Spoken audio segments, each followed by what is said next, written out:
Atlantic ocean. Atlantic ocean it is the second largest ocean in the world. ये दुनिया के अंदर दूसरा बड़ा जो समंदर है वो अटलांटिक ओशन है। दुनिया का दूसरा बड़ा जो समंदर है जी वो अटलांटिक ओशन है। इसके बाद जो है it's area is about 82 million square kilometre. 82 million 82 million kilo square kilometre इसका जो एरिया है टोटल। इसके बाद इसकी जो डेप्थ है मतलब गहराई जो है इसकी वो 3900 जो मीटर इसकी वो इसकी गहराई है। अब ये दुनिया का एक इम्पोर्टेंट और बिजिएस्ट रूट भी है। इसको हम अभी वर्ल्ड नक्शे पे जाके इसको देखेंगे।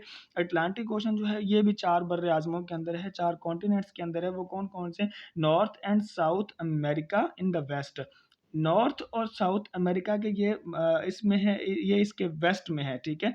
Europe and Africa in the east, और यूरोप और अफ्रीका इस समंदर के मशरक में है। अमेरिका जो है इसके मगरब में है और अफ्रीका और यूरोप इसके मशरक में है। स्टार्टिंग फ्रॉम इक्वेटर, ये इक्वेटर से स्टार्ट होता है और अरेक्टिक और एंटार्कटिक जो सर्कल्स है उसके नॉर्थ और साउथ पोल्स पर रिस्पेक्टिवली वहाँ तक ये भी इस तरह फैलता है जैसे पैसिफिक ओशन फैलता है। आगे इसके अंदर मिड ओशियानिक जो रिज है ये इसके अंदर एक सबसे ज़्यादा है जो कि बनी मिड ओशियानिक रिज। ये क्या चीज़ है इसके अंदर? आपको पता है कि हमारी ज़मीन जो है वो टाइटैनिक प्लेटों के ऊपर खड़ी है। प्लेटें हैं यहाँ पे। अब कुछ प्लेट्स की 3 किस्म होती हैं, ये हम दूसरी वीडियो में डिस्कस करेंगे, यहाँ पे वो मकसूद नहीं है। तो दो एक प्लेट होती है डाइवर्जेंट प्लेट। डाइवर्जेंट क्या होती है कि जब इनके नीचे आग होती है ज़मीन के नीचे, जब वो आग जो है ऊपर को लावा जिसको मैग्मा बोलते हैं, जब वो मैग्मा बरस्ट करके ज़मीन के ऊपर की तरफ निकलने के लिए आता है, जब वो निकलता है तो ये जो प्लेट है ये इस तरफ मूव कर जाती है, ये प्लेट इस तरफ मूव कर जाती है, तो यहाँ पे एक बहुत बड़ी खाई बन जाती है।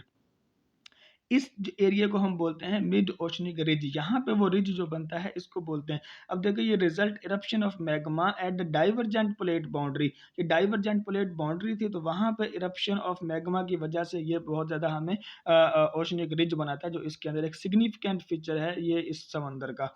दूसरा इसके अंदर अब आप नीचे इन्होंने एक वो दिया है जी मरियाना ट्रंच के बारे में कि डू यू नो, क्या आप जानते हैं Mariana trench is the deepest point of the earth surface which is located in the Pacific ocean, जो कि पैसिफिक ओशन में इट्स डेप्थ अबाउट, अब उसकी गहराई कितनी है? 3,36,201 फुट जो है वो इसकी गहराई है मरियाना ट्रंच की। अब इसको हम मैप पे ज़रा चल के देखेंगे। अब इसको हम ज़रा मैप पे डिस्कस करते हैं कि वेयर इज़ पैसिफिक ओशन।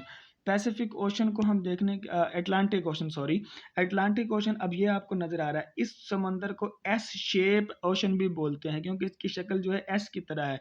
अब आप इसको देखें ज़रा, ज़मीन का ये वाला पार्ट और ये वाला पार्ट आप इसको देखेंगे तो अगर इसको हम क्लोज करते जाएं तो ये बिल्कुल फिट बैठता है। इसलिए बात साइंटिस्ट या जियोग्राफिक जो माहिर हैं वो कहते हैं कि जी ये ज़मीन पहले एक ही थी, बाद में ये वक्त के साथ साथ एक दूसरे से अलग होती गई तो ये अलग अलग हो दूर होती जा रही है।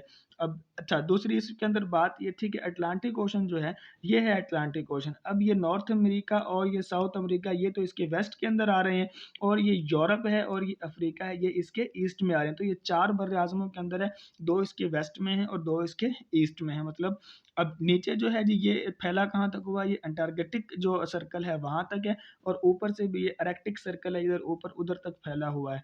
तो ये है अटलांटिक ओशन। अब यहाँ पे इसमें बहुत ज़्यादा एक गहराई जो है मरियाना जो इसका जो वो ओशनिक रिज है वो इधर है, इस तरफ है, इसके ब्राज़ील के पास आता है वो, और वो काफ़ी गहराई उसकी है, वो एक इसका अहम है। और दूसरा ये इम्पोर्टेंट रूट है इन अमेरिकन्स के लिए, फिर पनामा कैनाल भी इसमें आती है, और ये वाले तमाम जो लोग हैं अगर इन्होंने इस तरफ आना है तो ये सारे इन रास्तों को इस्तेमाल करते हैं, बहरी जहाज़ इनके इस तरफ से आते हैं। तो ये था जी हमारा दूसरा ओशन जो अटलांटिक ओशन है। इसके बाद हम थर्ड जो बड़ा समंदर है तीसरा इंडियन ओशन है उसको डिस्कस करेंगे नेक्स्ट वीडियो में।